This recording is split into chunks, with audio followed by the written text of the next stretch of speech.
machines that could do the same work. Still had no plans of leaving because we still had to go, the diamonds and all that. So cocoa. Yeah. So the British. Oh, at that time the cocoa wasn't. They don't like cocoa. Only the gold. The gold, yeah, was the gold in particular. Because at that time, you know, the wealth of a nation, even today, the wealth of a nation, the gold was exactly. Now, the British in 1807 passed a law to abolish this slavery. But they were still around, still taking all these natural resources. But then they wanted to be in control, you know. And how could they do it? So about 18 feet. Very big also, bales to store rainwater. And they were using the rainwater to cook for the Africans to keep in the dungeon. That was the water they gave the Africans to drink. The rainwater? Yeah. But now we have connected it to the main water pipes in the town. Oh, okay, so you use it. Yeah, so these days carbon water. And there are two of them. That's the other one. Right. About 18 feet. Yeah.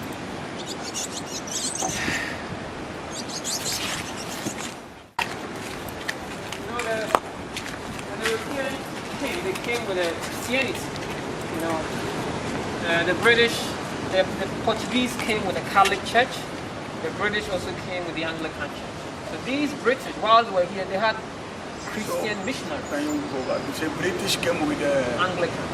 British came with the Anglican Church, and then the Portuguese. They the came Portuguese with the Catholic. Yes. And then the Methodist also is British. The Methodist. Yes, but the Catholic was the first. The Portuguese, they brought the Catholic was the first. So that is how those religions came in. Exactly.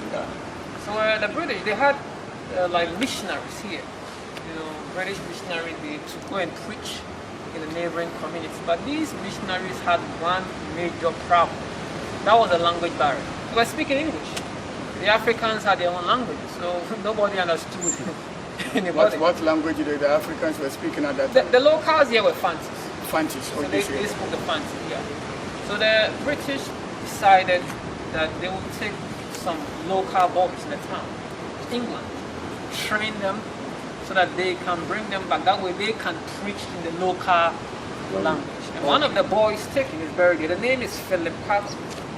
He was born in the town around 1741. The father was a middleman. The father used to bring people here to exchange for things here. Now, at the young age of just about 11 years, Philip was taken to England. In England, he became an Anglican priest. And after becoming a priest, they brought him back. So he was made to stay here during the slave trade, preaching in the town. And they also made him promote Western education among some selected African boys in the town. So the oldest primary school in present-day Ghana, it was named after him. We call it the Philip Kwaku Boys School. Kwaku Boys School. That's the oldest primary school in Ghana. Yeah. Now Philip, he died in 1816 at the age of 75. He was buried. Yeah. One thing, when he was born, his father did not name him Philip Kwaku. His name was Kwaku. Wednesday born. Yeah. When they took him to England, the British gave him the name Philip, and they couldn't pronounce Kwaku the way we do. So Kwaku now sounded as Kwaku. Kwaku. Oh, okay. So he went there with the name Kwaku, came back with the name Philip Kwaku. Yeah. Any question about this? No, it is also a grave. There's an unidentified here. So there is someone there, but we don't know who it is. Oh, okay. No identification. Oh, okay. But someone there. Oh, step on it. Okay. Church was nowhere but right on top of this down. Wow. So the room with the windows here, it was a church. A church. During the slave trade. I won't know understand. So why is it that at that time they are doing this wicked, but you have a church and That's why Obama said as if like you're worshiping God. Meanwhile, you are doing wicked at the bottom of the church. Okay. The Portuguese, they started taking Africans, and they were the last to stop. The Portuguese took more Africans away than any But you don't normally hear about the Portuguese. Because these days they are not one of the richest countries in Europe. But they took a lot of people. In fact, Brazil alone, they took 5 million Africans. So even today, apart from Nigeria,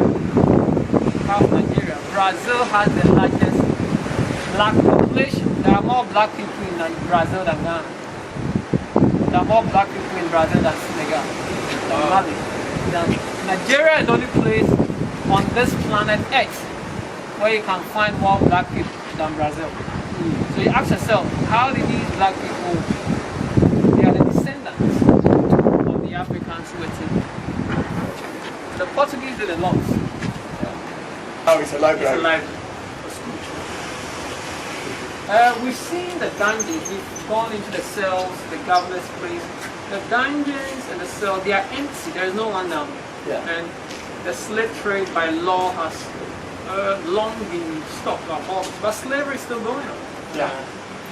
We all know what is happening. Exactly. We cannot change or reverse what happened. We cannot change what happened in dungeons, in the ships, on the plantation farms. And we should never forget. It's part of our history. You know, we should never forget what happened. But we have to learn from all this. You know, we have to continue fighting. We have to fight against modern slavery in all forms. Anywhere, not only in Ghana. Slavery anywhere. You know, we have to continue fighting. The message is simple. Let us make the world a better and a safer place. Not only for us, not only for the children, but the unborn generations. You know, if we are not going to leave a better world to them, we shouldn't leave a worse place. You know. So let's do our best to make the world a better place for these unborn generations. So that's a message from this place to you all. So I'll ask if anyone has a further question, suggestion before we end all our time. Oh. Yeah, I don't have any question. Oh, okay.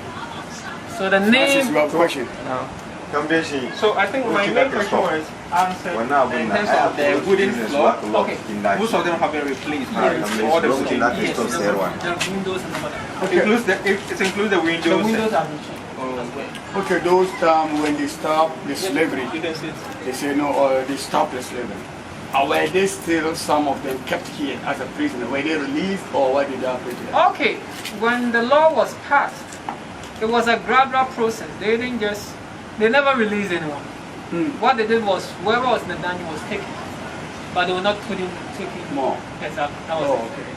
But they did not release anyone at all. So then you are free. But today I want to be no more worker. Now, So they say that they close some people. They tell where the information comes before stop selling. Or yeah, so those who had maybe captured someone maybe in Sunyani and didn't know that they will bring the person here, they're like, at the end of the day, we stop. So we're not buying. So what do you do with the person? that's why we free the have person. Wangara live. Yeah. So over here when they just were not taking more. But those who are already in, when have they to stopped take here, they took them out. Those are the last. That's why we have Wangara like Zongo, some people from Mali. And all that. Because you cannot take them back to Mali. Yeah. Yeah. They don't know. You don't know. So that means you compare them to the African countries a lot. Ghana have some important things in the world where everyone wants to come to Ghana and do it. Because if the slavery, most of them happen in Ghana, what about the African countries? You understand my point? No, there were people taken from all the countries along the shores of West Africa, from Gambia, Okay. all the way to Cameroon. You know, Nigeria, Benin. There were people taken directly, put in ships there and taken. The only difference between Ghana and these is the castles and forts, these structures. Oh, okay.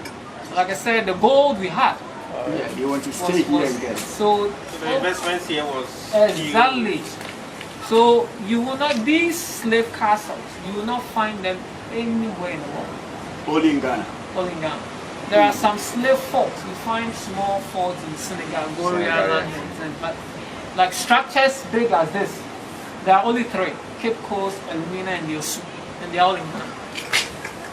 you will not find any slave castles anywhere. So it's only Ghana that you can find these castles.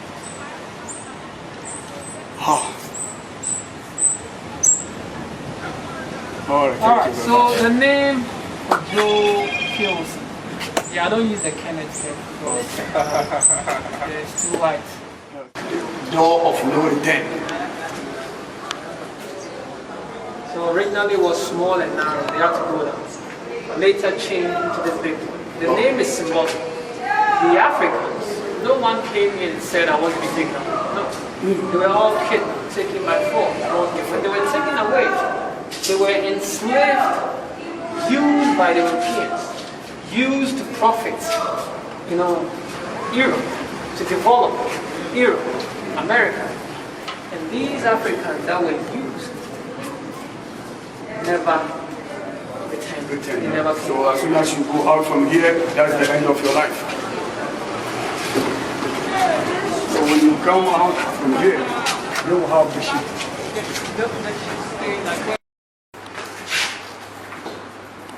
So as you can see, we are here today in the Cape Coast.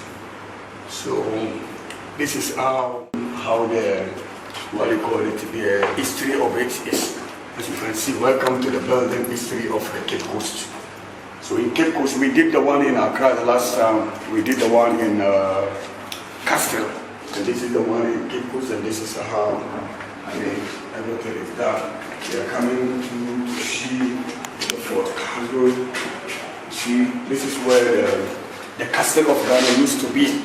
And then at the time of the colonists, this is the Gold Coast time. This is where they used to stay. This is the Green Riverville in 1682. This is not today. Let's watch a little bit now.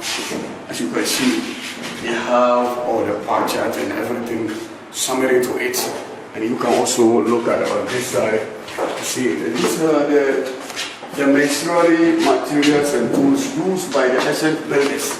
So this is the type of tools they use and the type of blocks and everything that they used to use at the time when they were here, during the Gold Coast time.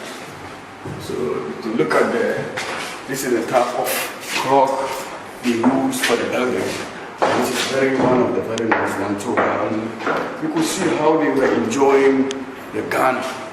So I think we could go inside here to look at how old and new comparative photographs of it, inshallah, as you can see. And this is the Public Works Department drawings of 1941. As you can see, we will check into a lot of places. Let's go. Okay, this is the comparative photographs of, if you go all the way down, 2018, 1996, 1952. So if you could look at how they compare it, if you could look at this, you can see the difference at the time of 1952 and then 1996, and from 2002, all the renovation they did. You can also have the plans of it. And this is the site plan and the roof plan of measure drawing of 1993, how they did it. And this is another masonry stuff that we use for the masonry, what they be using at the time, I believe. And I believe this is how this is how I think they enjoying themselves down here. And look at the restoration effort since 1990. So if you look at before and after, work in progress, before and after to it. This is right here in Cape Coast. So this is what they enjoy. Look at the West African Historian Museum established in 1969.